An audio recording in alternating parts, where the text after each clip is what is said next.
சரி அதை அப்படியே உங்களுக்கு vlog-ஆ எடுக்கலாம் அப்படின்ட்டு தான் இப்போ எடுத்துகிட்ருக்கேன். இப்போது பார்த்தீங்கனாலும் தெரியும் அவங்களுக்கு மார்னிங் வந்து பிரேக்ஃபாஸ்ட்லாம் செஞ்சுருந்தாங்க.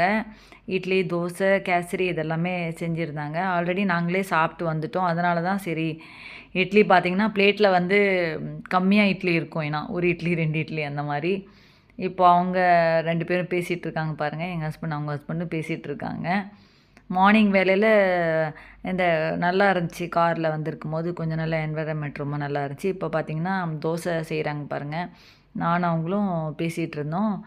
நான் வந்து உங்கள்கிட்ட இது வாங்குறதுக்கோசரம் வந்திருந்தேன். இது என்னோடய ட்ரெஸ்ஸோட இது வந்து நான் அவங்க எடுத்துகிட்டு வந்தாங்க. ஸோ அதை வாங்குறதுக்கோசரம் நான் அவங்க வீட்டுக்கு போயிருந்தேன் அன்றைக்கி மார்னிங்கு. அப்படியே பேசி இது பண்ணிகிட்ருந்தோம் நாங்கள். இப்போது அன்றைக்கி பார்த்தீங்கனாலே தெரியும்.